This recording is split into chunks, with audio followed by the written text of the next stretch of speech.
Perfect.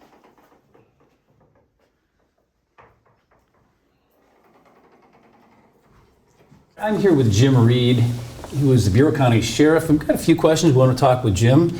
As Bureau County Sheriff, what type of duties and responsibilities do you do on a day-to-day basis? Well, after doing it, I've been doing this for 11 years now. I had to actually go back and make a list of things, but it's just gotten to be a thing we do every day anymore. But the management of the sheriff's office, including all the deputies, from the chief deputy down, of course, the staff at the Bureau County Sheriff's Office, including investigations, the corrections officers. I prepare the annual budget for the sheriff's office, including the maintenance budgets for the courthouse, and we're responsible for one of the two most things that the sheriff's office is responsible for is the service of the county papers and warrants for the courts, and the transportation of the county detainees. I think we call them detainees now instead of inmates. It's the proper thing, yes. But the sheriff's responsible for transporting all those wanted individuals from county to county and sometimes from other states back to court here in Bureau County. That's one of our big duties too. Like I said, we're responsible for the service of all the county papers. Our civil process division serves papers for the attorneys, for the villages, all throughout the county. Unfortunately, on times we have to serve evictions and stand by, to keep the peace for those. So the sheriff is the conservator of the peace in his county, and he's responsible for all the unincorporated areas within the county, those that don't otherwise have law enforcement, protection. So my office is responsible for investigating crimes and accidents in those communities that don't have those services. Yeah, that's a pretty big area, though, really. When you consider that, Princeton City, or any city for that matter, they've got a pretty small boundary, so to speak, compared to the county. You guys have to be everywhere, right? Yes, and it's a challenge. It's a challenge on average. On average, it's nice to have 3 deputies for an 870 square mile county. And the other thing is we're not just the law enforcement agencies. I told you that at times our deputies are tasked with transporting prisoners. Sometimes from other counties, assisting other agencies, which we try to work with our brothers and sisters as much as we can. But we have our own responsibilities too. So you mentioned budget a second ago, and so you're in charge of the whole budget. People at our lawmakers at the state level and at the federal level sometimes don't balance the budget. What happens if you don't balance the budget, or is that even an option? How's that work? Well, that's where any sheriff or any elected official, keeping their budget and in check is of utmost importance. This is the taxpayers' money. Sure, absolutely. And don't get me wrong. For example, I budgeted for X amount of overtime. I can give you the figures for last year's budget, but this is it's an evolving field. There's people leaving, people coming in, and you have to hire qualified people to do this job and good qualified people to do this job. And Bureau County, I believe, has always excelled in that. However, like I said, with the changes in legislation and you got to be very selective in who you hire, and we tried. It's not always feasible, but it's always nice to hire people from our community. Sure, of course. If we could get people from our community to stay here and take these positions, and for years, I mean, the deputy's salary, the sheriff's salary were, I mean, they were some of the lowest in. You're not all millionaires, You know, no. But no, I mean, when I was first elected, I mean, the sheriff's salary, there were deputies making more with overtime than the sheriff. John Thompson, wow. oh yeah, back when he was sheriff. I mean, things have gotten much better since then, as far as, but the state had to step in. There were sheriffs down in Southern Illinois making $40,000 for, you know, running some departments, and you know, I guess that's the thing. You know, what's happened is the state is, I'm sorry,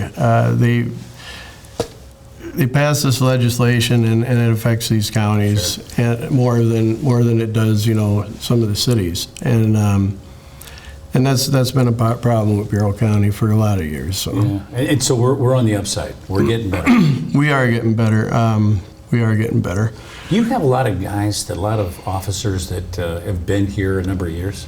Oh yes, I mean, and that's the good thing, because of the vast, you know, area in Bureau County. I mean, you get a new guy in here that's not familiar with Western Bureau County, I mean, they can get lost here. Yeah, that'd be tough. Right? You know, it takes a year and a half probably for a new guy, I would say, to get really familiar with the county. Yeah. You know, it really does. Imagine So- in the old days when you didn't have GPS and could save your. Oh, and I think that saves a lot of us now. Yeah, you'd So- be out there lost, and that'd be a little embarrassing to have to call it, Yes. I'm lost, you know, as a deputy. What have been some of the challenges, you know, that you faced while in office? Well, I think the biggest challenges is, like I said, like we just talked about, was staffing. Yeah. Staffing and keeping people interested in, you know, in this field. Legislative changes, they're probably the biggest things that, you know, have affected all law enforcement. You know, number one, the cost of technology, the body cameras, you know, the in-car cameras, you know, the cost of storage of these videos, the cost of having, you know, I mean, we're going to have to grow. This office is going to have to grow just to keep up with what people are asking for in technology through FOIAs, and you know, you have to have people to prepare that. And one of my civilian employees, we have a civilian employee that's redacting FOIA.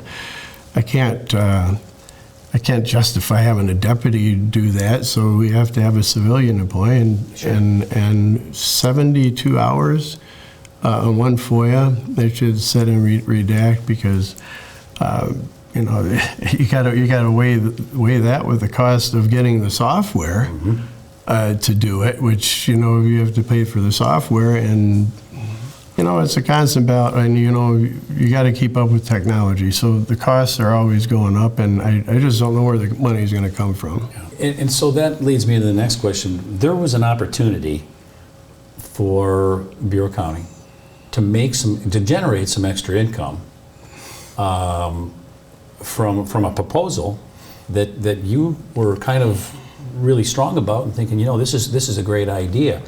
Tell us about that proposal that was for housing inmates in Bureau County Jail from other counties, if I'm correct, right?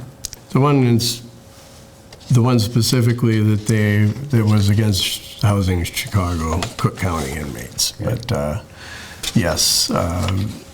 What happened there? I mean, what was the idea? Let's just start there. What was the idea behind, you know, the plan? Kind of outline that for us. Well, Because it sounded like a great plan, from what I heard. yeah, it did. To me, you know, it was a no-brainer. LaSalle County has been doing this for years. Other really? counties have done this. You know, I mean, there were people that had problems, but I just want to clarify with the proposal, we would have been, there would have been no in-person visits. Okay. You know, everything is done by Zoom or the system we have in the jail. You know, there's ways for. And why would people drive all the way from Chicago to see somebody Sure. for 15 minutes? You And know, we're not talking about Al Capone here, are we? These kind of, No. the convicted, Well, and this is the whole thing, you know, there's a lot of, the sad thing is there's a lot of misinformation put Yeah, out there, that's you know, right. and unfortunately there were board members that still this day never talked to me about it, you know, Really? it's like, it's sad that, but the misinformation, you know, that was put out, that, I don't know. I guess there were ways that could have been presented better, but I'm just disappointed in the way people reacted, and let me like throw I this said, out there. I'm but gonna it's jump over in. with. It's Yeah. over with. You know. I'm going to jump in here. This is funny. I want you to disprove something that I heard.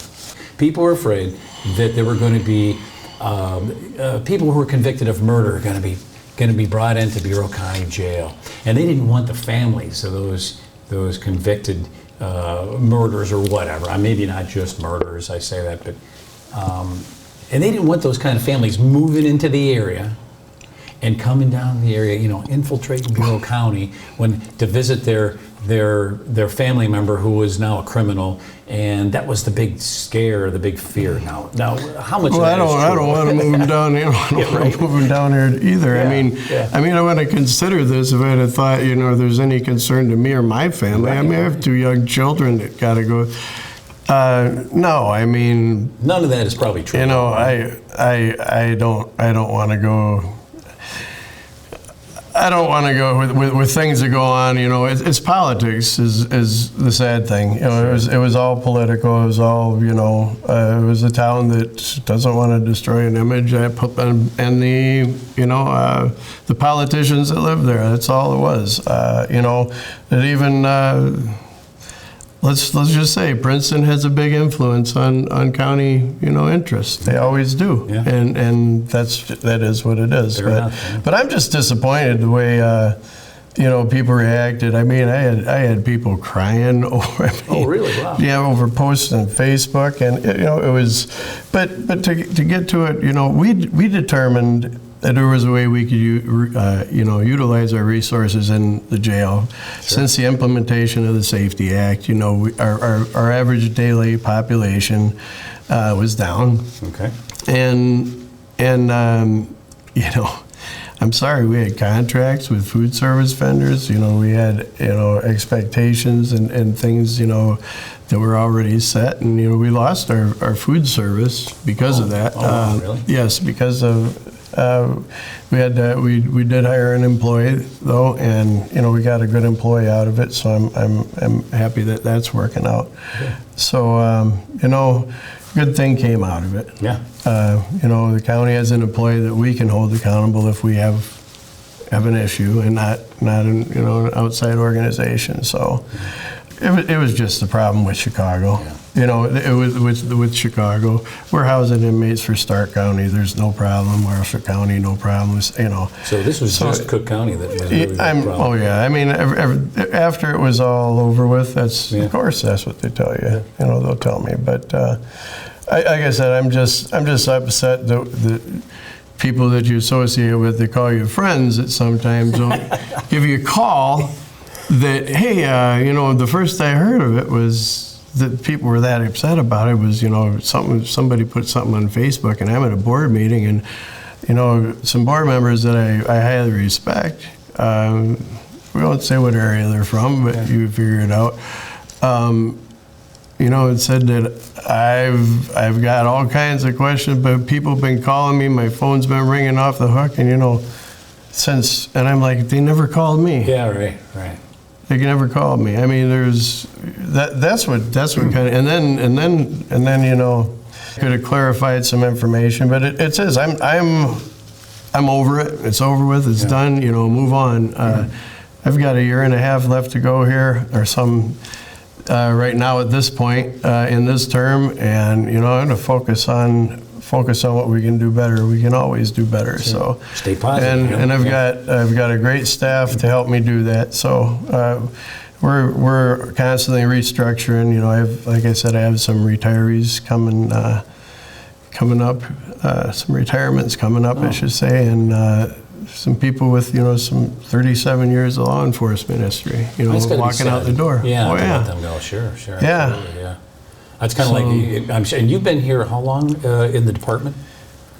Since 91 in the department. 91. So altogether, 35, some. That's a good, Almost that's a 35, pretty good.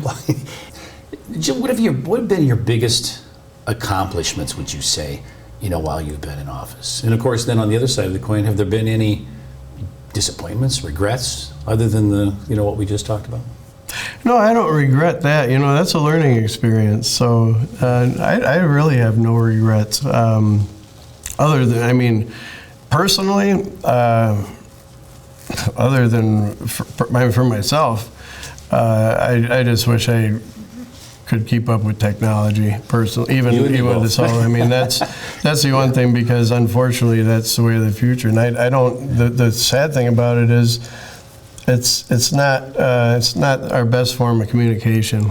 This is the best form of communication. Absolutely. You got a problem, you come to me, I talk to you, and I guess that's what kind of bugs me is,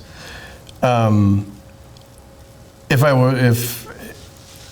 They call I that could old have school. done. If I was going to do anything different, I wouldn't be in this office as much as I was especially the last 2 years. The transition into this office. I have staff, an amazing staff, amazing command staff. Brett Taylor, Lieutenant Becky Gosh, a part-timer for, I said 50 years, Commander Jim Shipp. Yeah. My 2 lieutenants, Mike Orey and James Todd. My sergeants, the rest of my staff, all the way down, and like I said, the correction staff is just, I can see why people want to work here now. Why we actually have a record, I think almost a record number of applications right now, applicants for That's good. for at least the last couple of years. But this is the thing. We've had a new contract. Our deputies are paid better than they used to be, and other than and insurance is a growing thing with these guys. But if we could, and with all county employees actually, we need to work some way.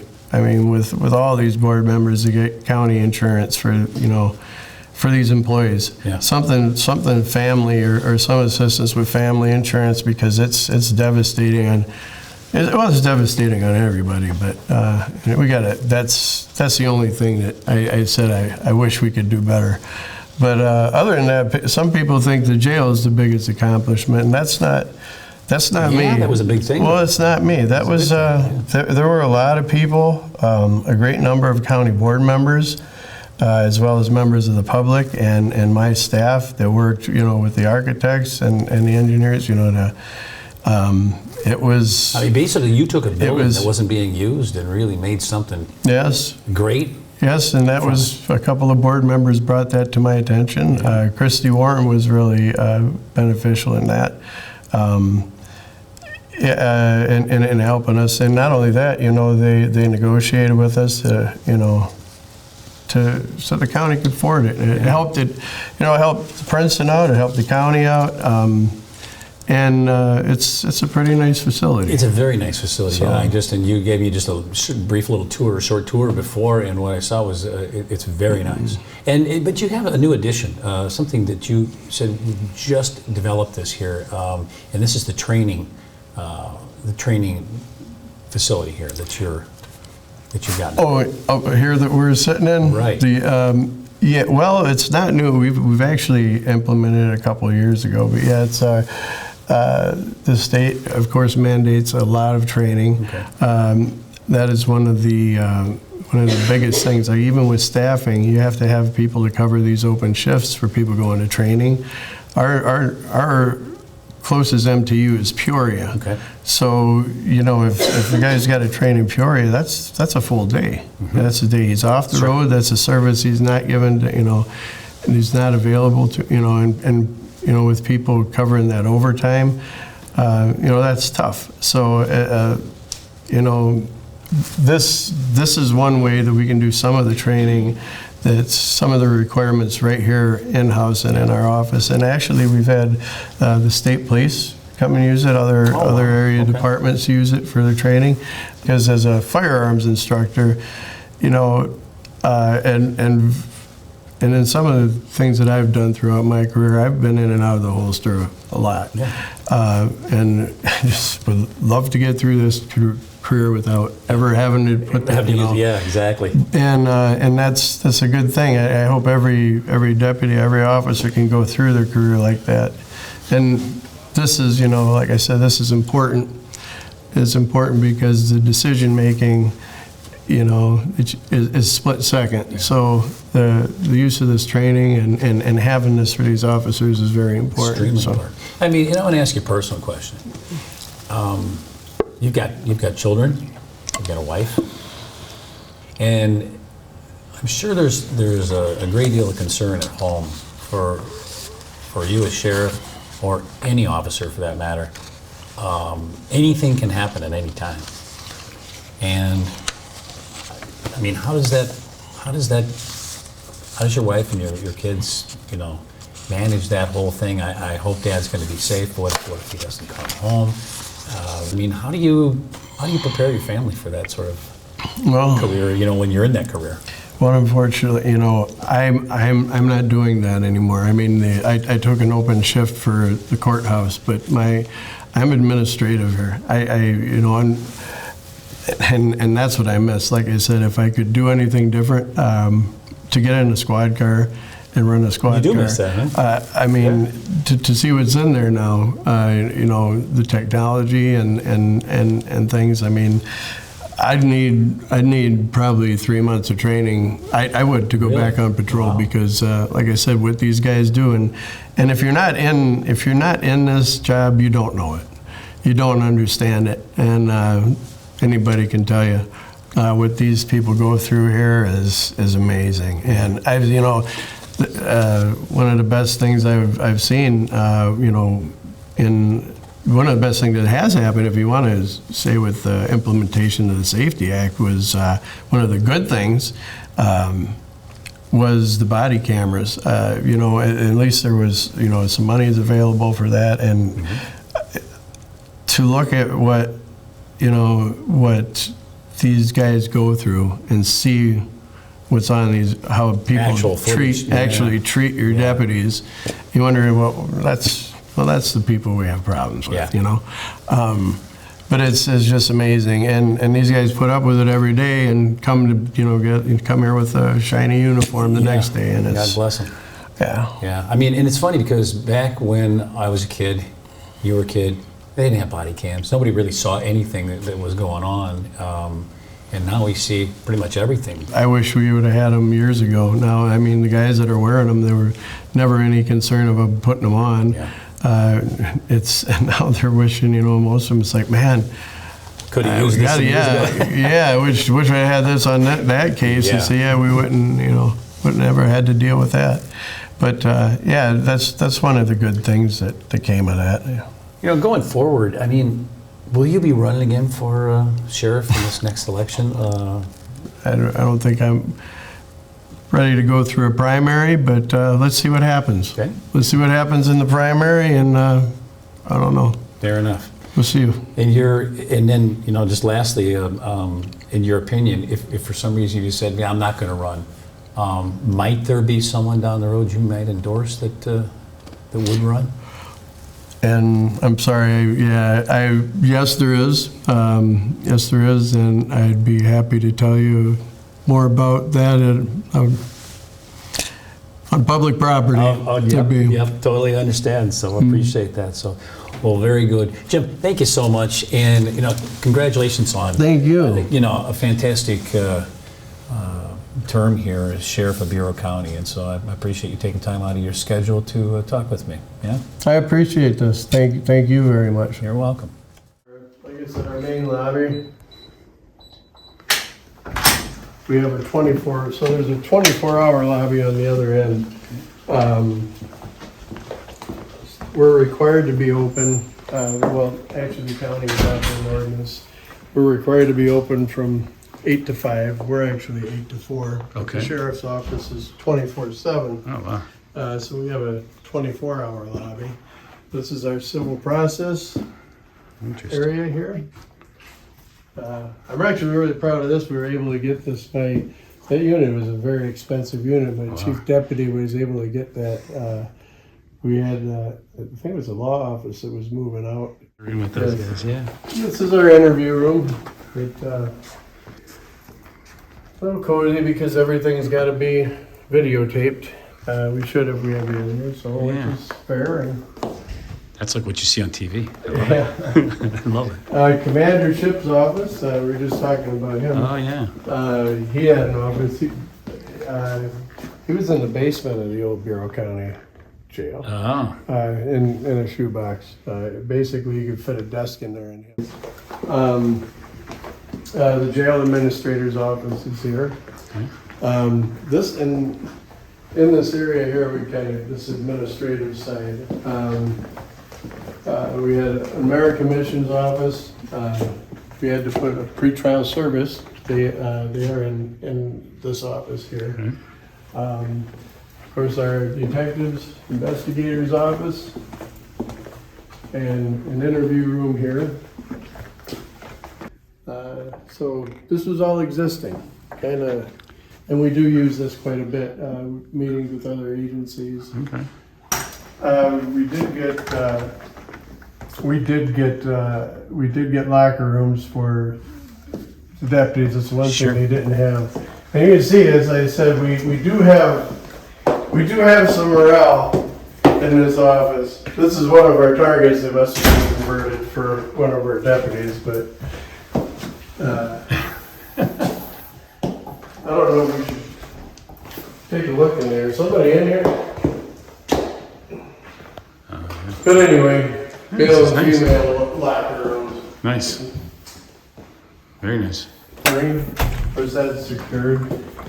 This is one of the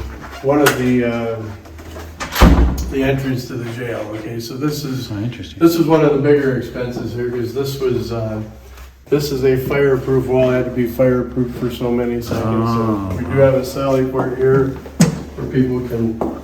That's where you can secure your weapons. Gotcha. And of course storage. But That's this is how they would access, the staff from the back can access to come down here and get a break, you know. So. That's cool. Back where we First- started. First back in, of course, like I said, the mother's room that we have to have in case there's, I don't know, I guess we had an employee. Female. Or, yeah, required by law now. Our break room and report writing is where the deputies Yeah. have their, where they can come in and finish their reports or work in there. And you're in the training room, Yep. but this is just storage. This is the one area of the building that if we didn't have to cut costs, we had to leave this in here for the structure. So I think it was gonna be like another 20-some thousand to bolster this up so Oh, we wow. could take those out because it was a steel building. So Okay. this is still here for structural support. Something we could probably look at fixing later. And then this is our evidence room. Okay. I can show you this part of it, but this is interesting. So all this is all secured anyway. The Oh, wow. the evidence lockers that are here, the deputies can get in here. They can drop evidence off, lock it in the locker. The only one that can get back there are the evidence custodians. But Yeah. we have over top of this, there's a mezzanine. There's gun storage in there. It's quite a large place. So Yeah. we have a lot of room for evidence storage now where we didn't have in the past. So really, like I said, this was probably one of the things that really turned out good here. So nice clean environment for them to process their stuff and just get it in the locker and it's secured. So Bag sealer. Yeah. I recognize Yep. all those, yeah. yeah, so It's very cool. It's a lot of stuff. yeah, It's very nice. it turned out nice.